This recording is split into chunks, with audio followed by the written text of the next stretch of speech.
Assalamualaikum warahmatullahi wabarakatuh. Al-Fatihah.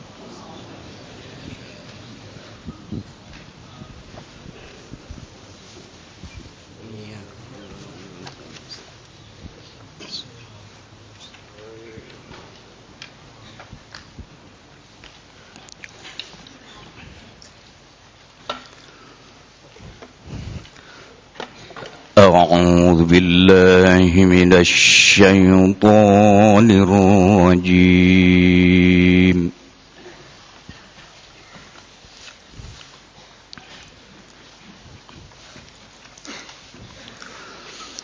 بسم الله الرحمن الرحيم.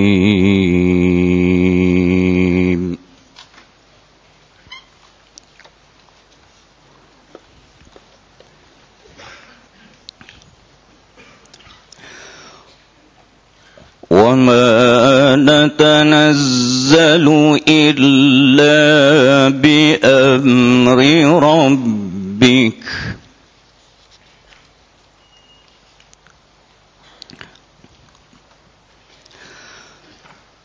له ما بين أيدينا وما خلفنا وما بين ذلك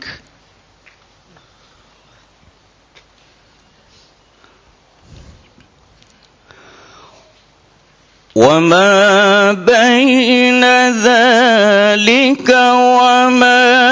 كان ربك نسيا.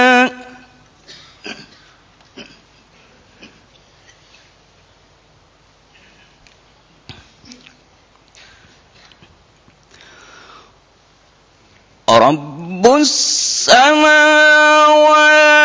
والأرض وما بينهما فاعبده واصطبر لعبادته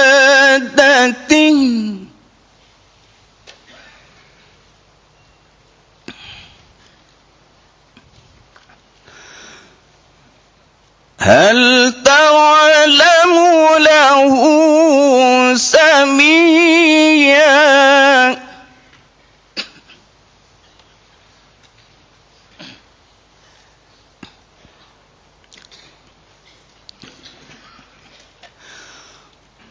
ويقول الإنسان أإذا ما مت لسوف أخرج حيا.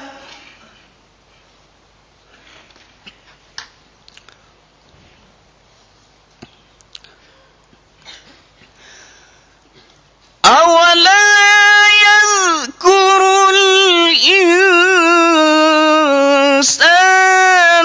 أنا خلقناه من قبل ولم يك شيئا.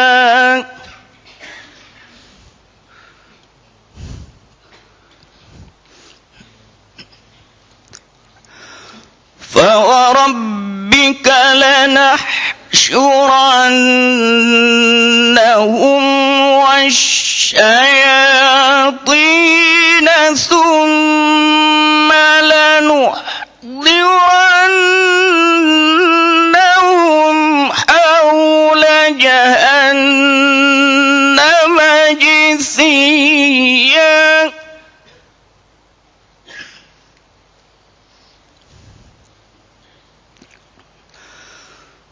ثم لننزعن من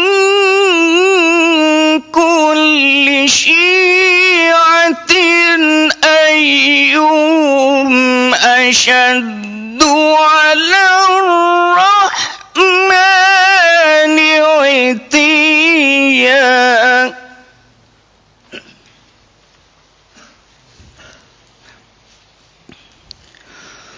ثم لنحن أعلم بالذين هم أولى بها صليا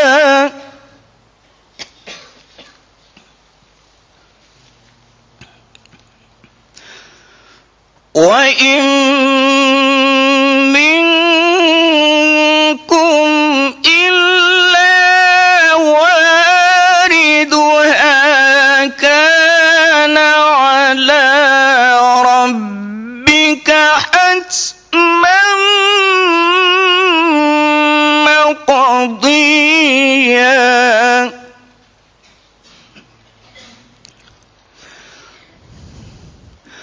ثم ننجي الذين اتقوا ونذر الظالمين فيها جثيا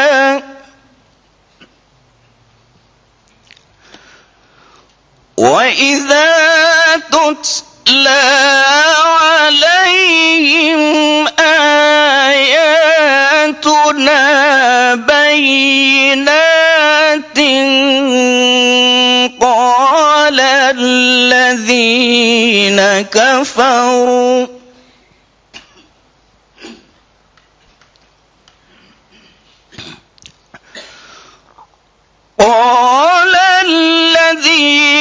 كفروا للذين آمنوا أي الفريقين خير مقاما أي الفريقين خير مقاما وأحسن نديا صدق الله العظيم.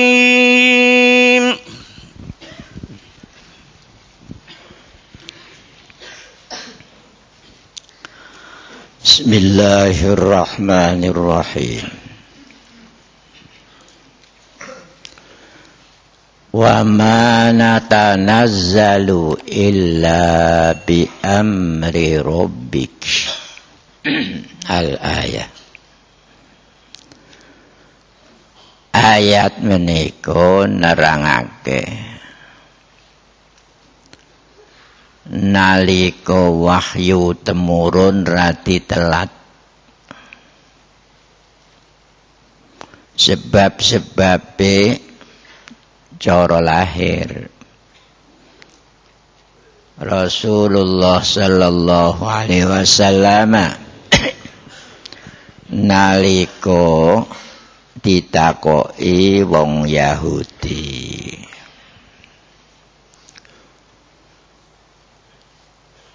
roh ku apa wa yas'alunaka 'anir ruh ceritane ashabul kahfi ku piye ceritane Raja Dzulqarnain piye nalika Kanjeng Nabi ditakoki wong Yahudi ngoten Kanjeng Nabi ngendika ukhbirukum ghada ya sesuk tak kabari Kanjeng Nabi mboten ngangge insyaallah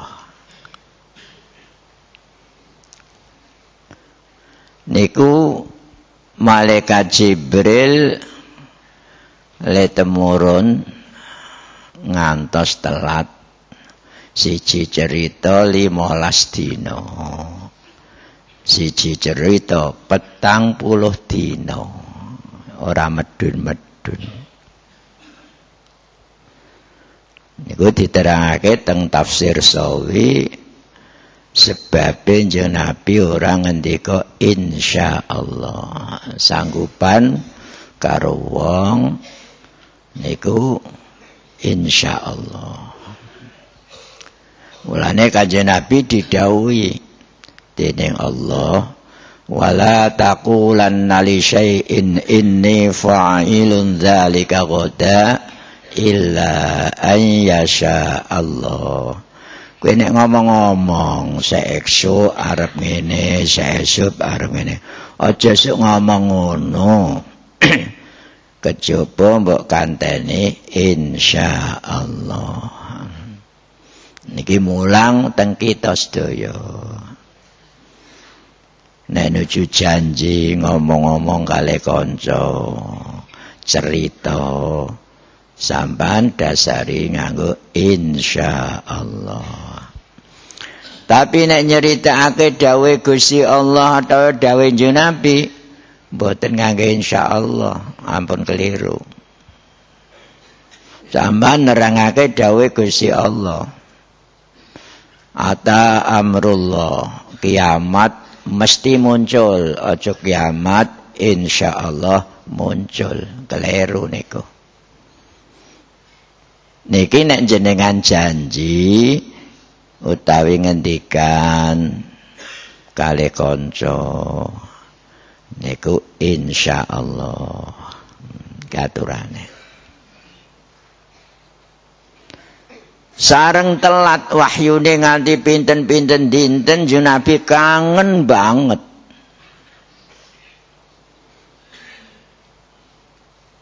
Lajeng badhe kang 11 dinten siji cerita malaikat Jibril temurun. Kanjeng Nabi wis kangen banget. Lajeng matur Kanjeng Nabi, napa jenengan le ziarah teng kula kok telate kok dangu, kula kangen banget. Kok mboten dikerepi malah kok telat banget. Nah, terus temurun ayat menika. Ayat menika dawuh Jibril. Wa ma natanazzalu lan ora temurun ingsun Jibril illa bi amri rabbik, kejaba kelawan perintahe pangeranmu. Kula nek mandhap minggah mandhap wis niku wonten kode, mboten kok telunyar-telunyur ndung medun dhewe mboten. Kula mboten nate ujug-ujug kepengin niliki donya medun mboten. Kula nek mandhap niku tugas. Kono Nabi anu petuki, lah kula nderekake tugas. Dadi mboten kok angger kono. Mulane mboten saged ndung kula kepethuk jenengan terus, mboten saged.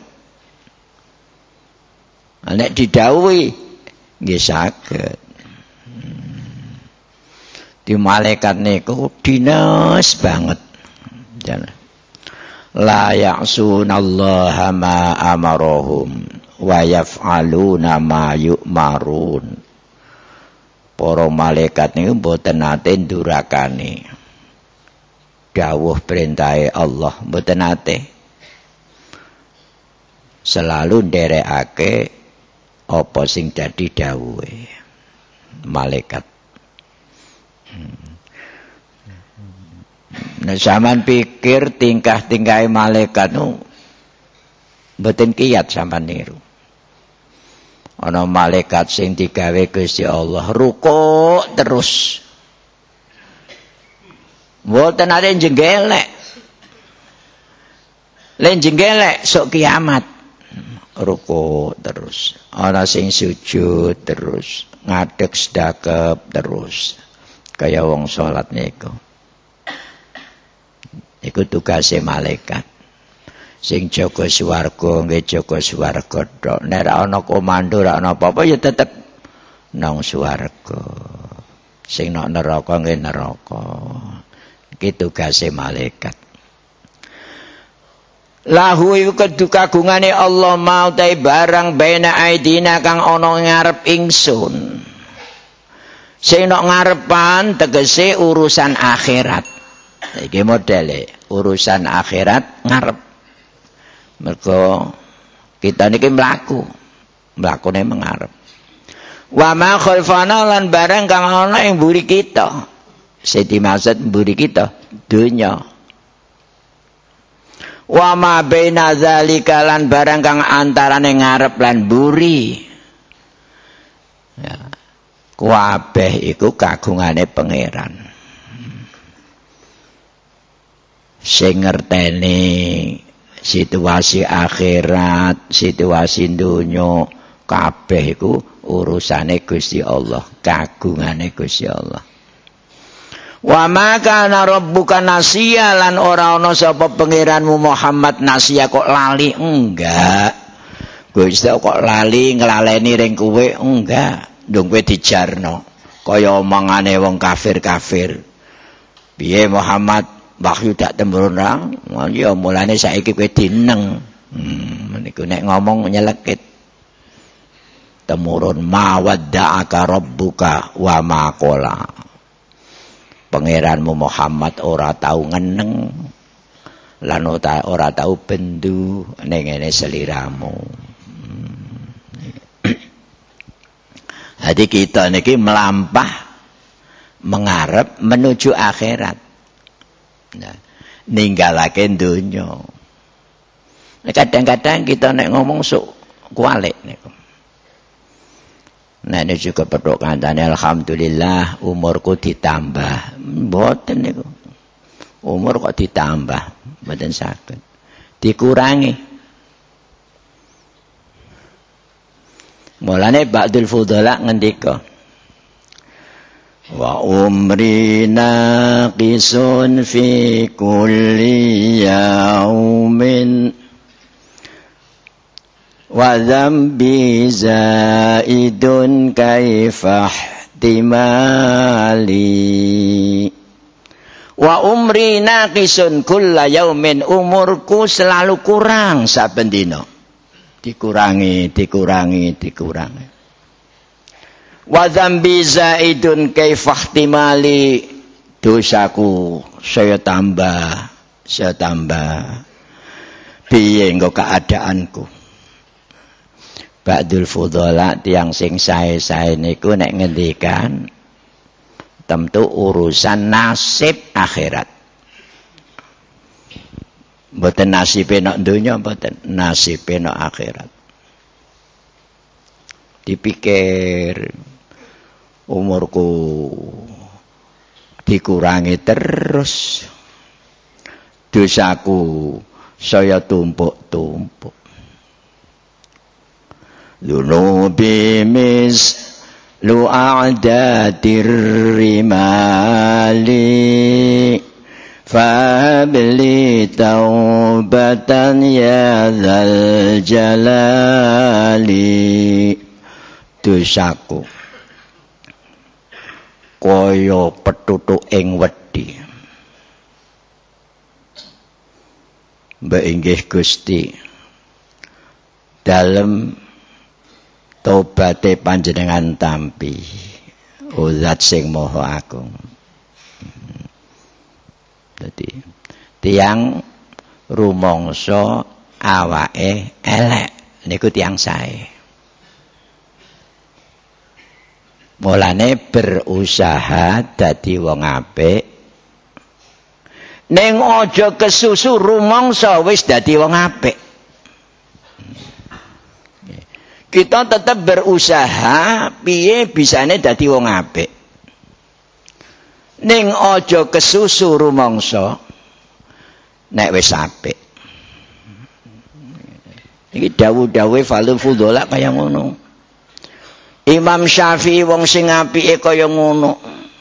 Munajate walamma qasa qalbi wa dha'at madhahibi ja'altu raja'i nahwa afwika sullama tu'azimuni dzambi falamma qarantuhu bi afwika rabbi kana afwuka a'zama.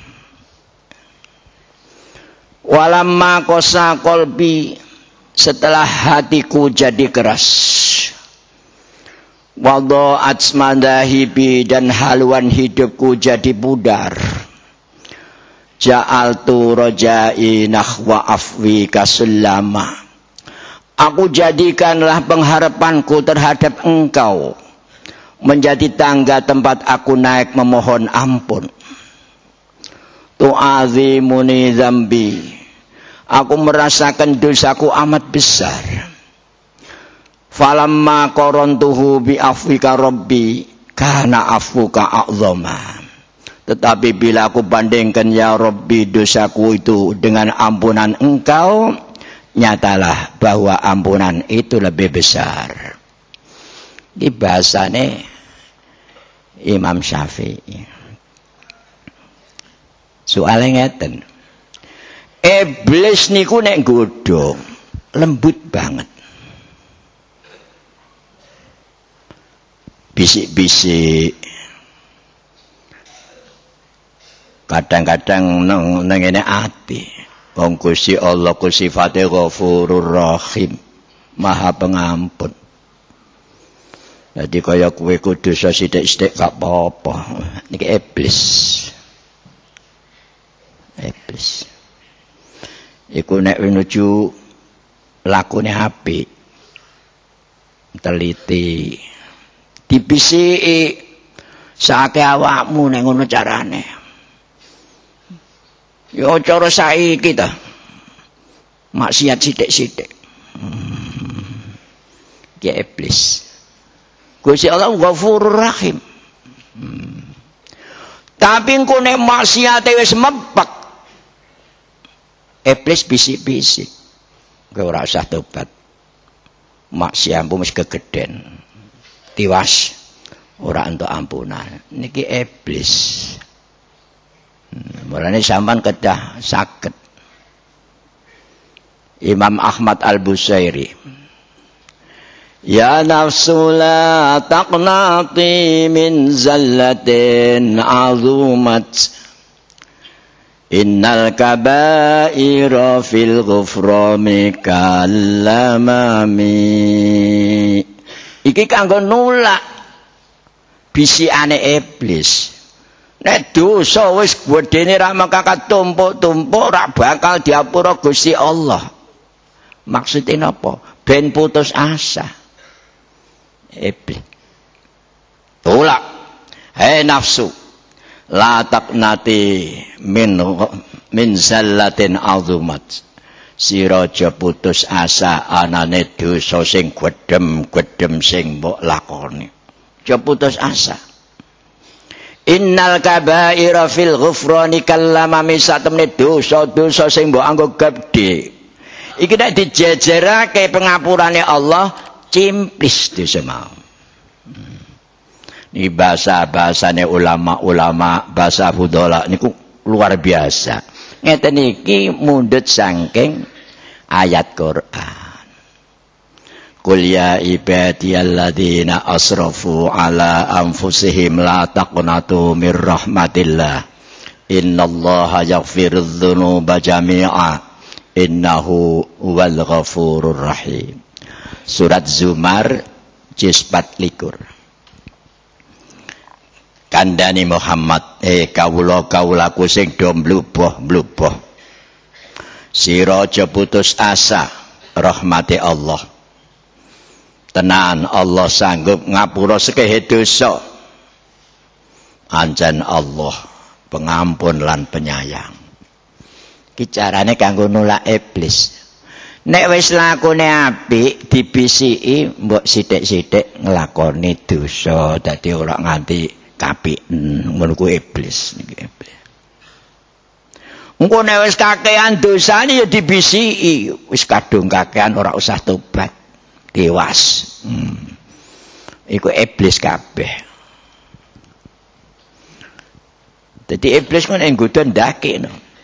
Wong kok pengen tadarus Quran. Dibisiki. Ora usah tadarus Quran, alung salat. Salat ku luwih utama tinimbang maca Quran ngono. Pokoke ben ora maca Quran. Engko nek salat kowe salat jungkal jingkel. Ora mikir bab makrifat, tiwas. Alung tengok-tengok mikir. Barang mikir tengok-tengok ngantuk. Walah. Iblis ndaki. Ya. Malane kanggo nolak waswase iblis kita kudu pinter. Niki.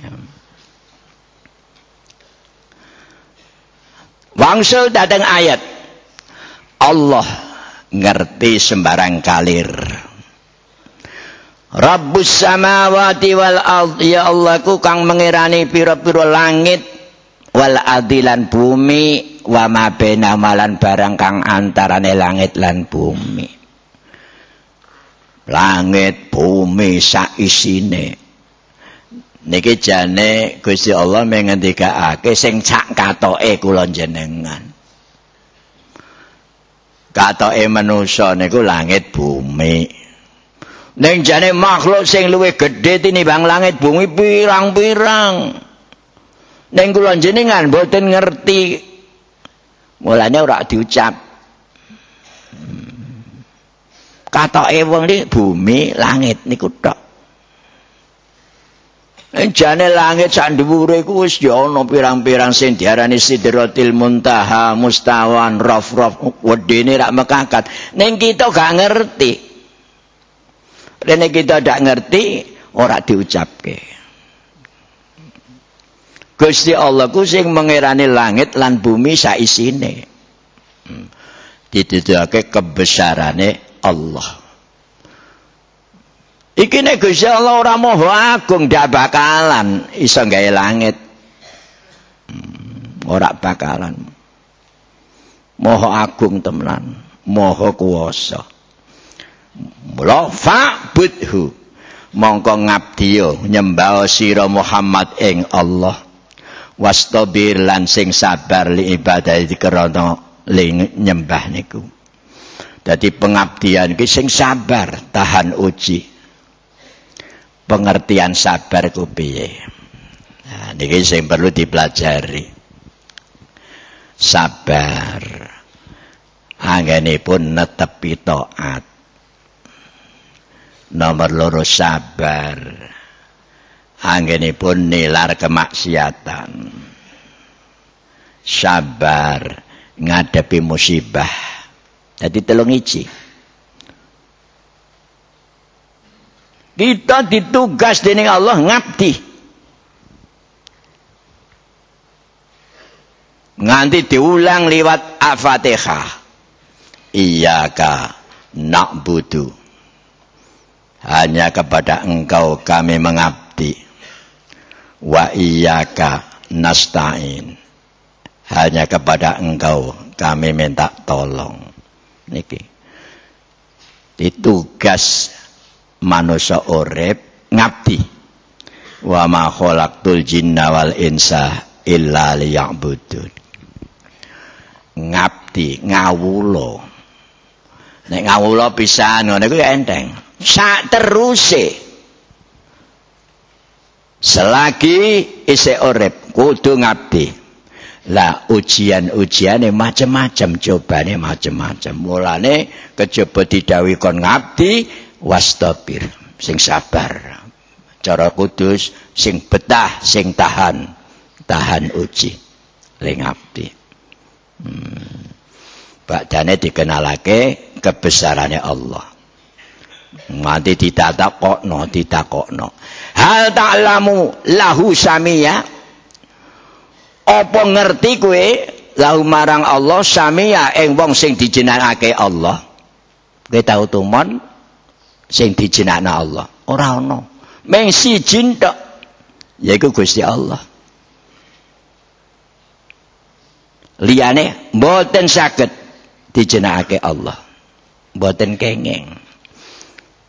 Kudus kula nek cilik nate sembrono jaman ramene PKI ana wong dijenengna Allah sambil bledek.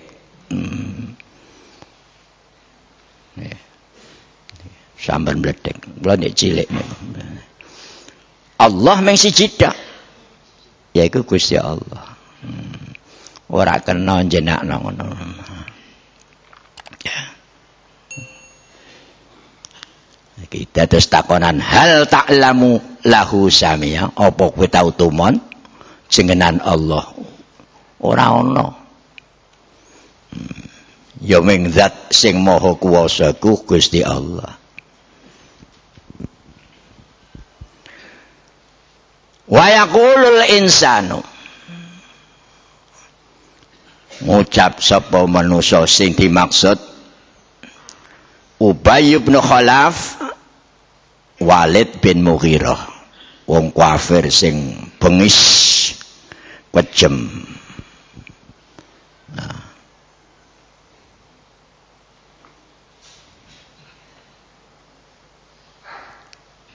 nguneni njeng Nabi, badane nerangake nek Gusti Allah sing gawe langit bumi sembao, kowe badane mati besok diuripno maneh.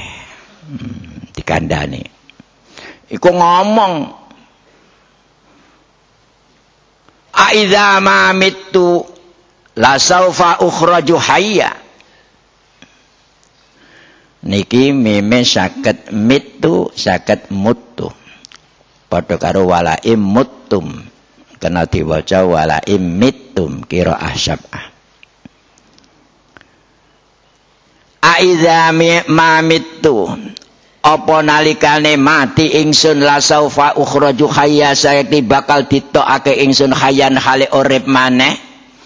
Apa pantes nek wis mati dikubur terus diuripna maneh kaya omongane Muhammad? Pantes iku le ngomong Ubay bin Khalaf.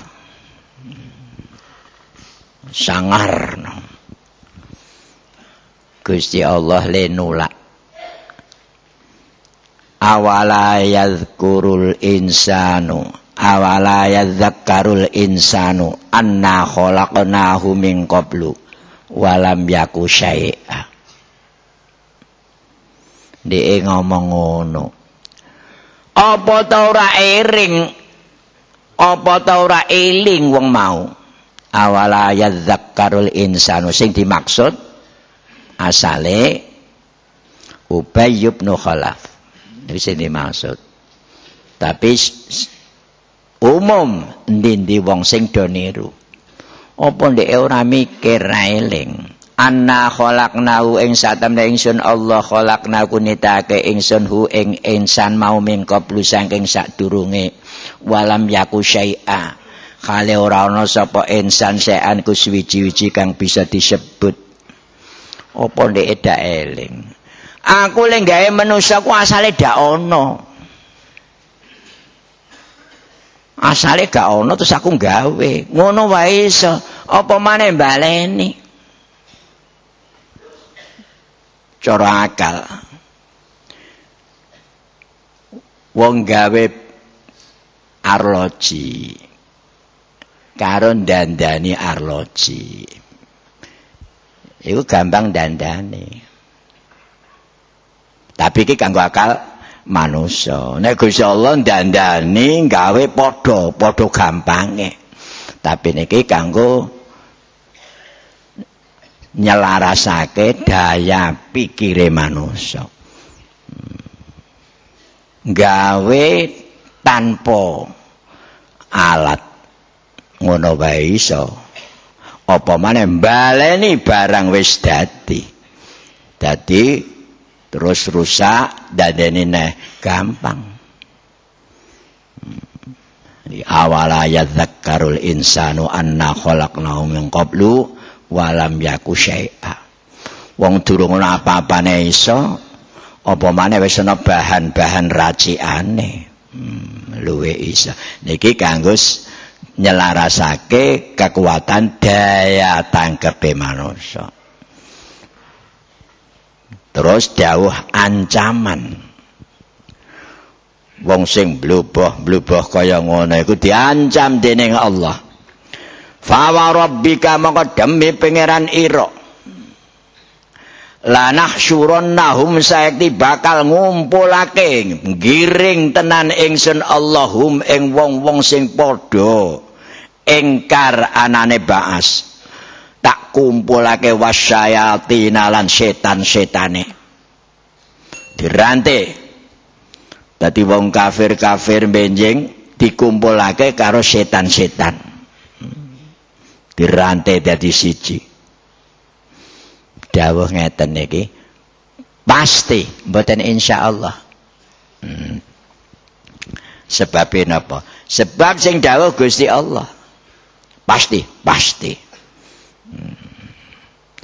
Mengko nek wis dikumpulake digandeng-gandeng dirantai karo setan-setane. Summalanuhdirannahum mangko nuli sayekti bakal nekake tenan ingsun Allah ing setan sak gandengane. Haula jahannam ana ngene sak kiwa tengene jahannam. Tegese saking jabane. Jisiya kira asyabat wonten sing maca dhammah jusiya. Jisiya jime kasra. Jusiya jime dhammah. Hale merkungkung. Ora iso ngadeg. Cara Jawa Kudus ngelempuruk jusiya. Merkungkung ngelempuruk ora berdaya. Jadi ditekakake nang ngene jahanam. Dikumpulke dikiring terus dijegurna. Carane njegurna. Summalananzi anna mongko nuli sayekti munduti temenan ingsun Allah sing ditugas malaikat. Mingkul syiatin saking saben-saben kelompok sing dijiko ayyuhum ing utawi ndi salah suwijine syiah asyaduku paling banget ala rahmani ngatasé Allah sing sifat rahman utiya apane lewani niki kira asyabat wonten sing maos itiya aine kasra wonten sing maca utiya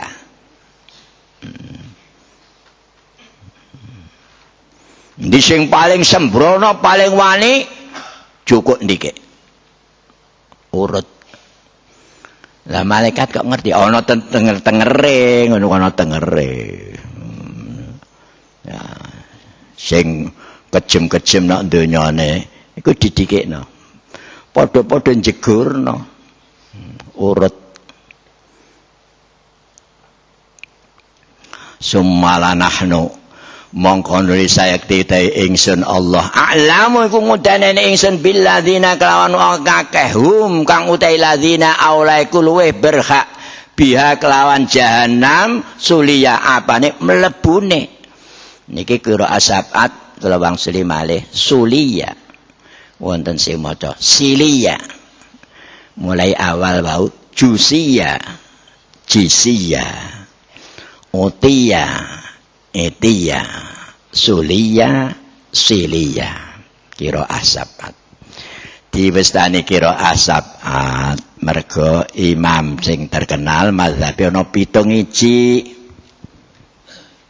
kira ae diarani sabat nomor 1 Imam Nafi' nomor 2 Ibnu Katsir nomor 3 Abu Amr nomor 4 Ibnu Amir nomor 5 Asim nomor 6 Hamzah nomor 7 Ali Kisai kudarane qiraah sab'at kadang-kadang ana sing jenenge qiraah asyarah qiraah 10 iku 7 tambah 3 qiraah sab'at ditambah qiraah ahad qiraah ahad 3 qiraah Abu Ja'far Khalaf Yakub 3 tambah 7 10 diarani qiraah asyarah wonten kitab bahas qiraah asyarah ki nek ditambahi 4 kas diarani qiraah arba'asyar 4 iku Ibnu Muhaisin Al-A'mas Hasan Basri Al-Yazidi 4 dadi qiraah arba'asyar iki wonten kitab setunggal Ittikhafu Fudhala'il Bashar ala qiraatil arba'asyar. Nah. Lah, qiraat macam 14. Niki sing kena dienggo wacan sing qiraat sab'at. Sami ugi wonten ing sak jerone salat utawi njabane salat. Cuma sangat dikhawatirke kanggone wong awam nek nganti imam jamaah nganggo qiraat sab'at. Niku dikhawatirake makmum sing awam. Pamane kula ngimami nganggo qiraate Imam Hamzah. Ihdinas siratal mustaqim. Siratal ladzina an'amta 'alaihim. Hane diwaca dhammah. Ghairil maghdubi 'alaihim waladdallin.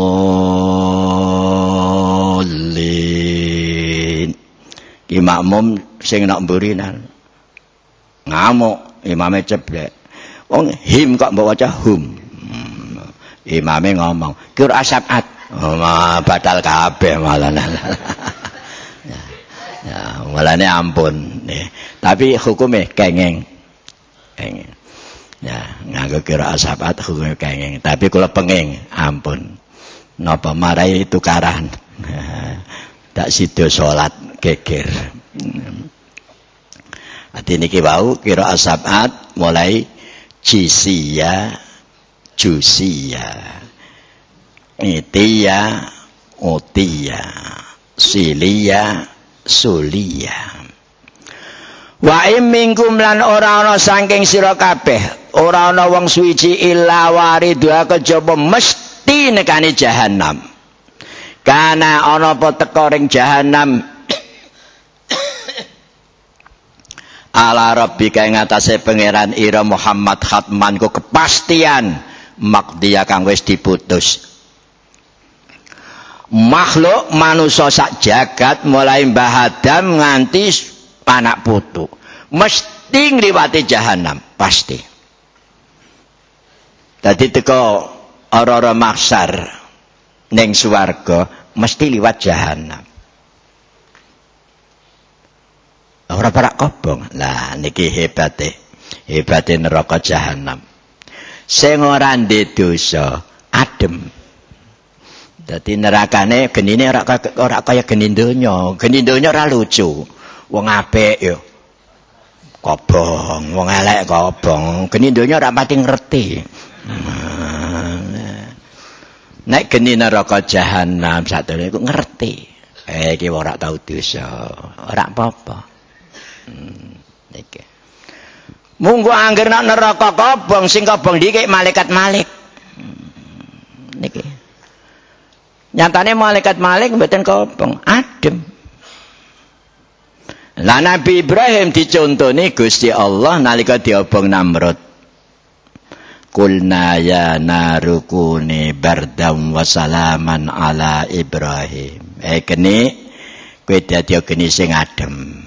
Surat Al-Anbiya juz 17. Adem tenan. Niki. Niki ayat sing nerangake pasti liwati jahanam. Kula jenengan iki pasti. Anggo liwat siratal mustaqim. Lah teng mriki perlu kula wonteni keterangan. Dalil lewat siratal mustaqim niku mboten ihdinas siratal mustaqim mboten. Ihdinas siratal mustaqim, as-siratal mustaqim sengene Fatihah niku as-siratal mustaqim aidinul Islam. Agama Islam.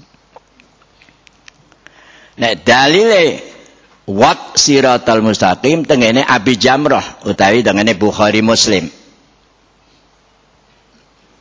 Kawitane hadis yudhrabus siratu baina dhahranai jahannam. Al-hadis. Wat siratal mustaqim dipasang nang ndhuwure neraka jahanam dipasang. Kawite yudhrabus siratu baina dhahranai jahannam. Iki wat siratal mustaqim. Tapi nek ihdinas siratal mustaqim dudu dalili wat siratal mustaqim. Niki malah Mulane mboten kenging lajeng diawur mboten kenging. Ya kabeh mesti liwat pasti. Mulane Nabi Idris ndaki. Nalika arep mlebu swarga njaluk ring neraka ndike. Engko kuwate nek didebat. Kowe nek ring swarga kudu neraka ndike. Kula waumpun ngoten ndek meneh. Wa imingkum ila waridu. Dadi Nabi Idris ndaki. Aku wis liwat mau. Lagi ana swarga ora bar liwat neraka swarga. Malaikate kalah. Iku nalika iku gegeran lho. Ora besok wis kiamat, ora. Wong syaraté kudu mati, aku wis mati. Syaraté kudu mlebu neraka, aku wis neraka.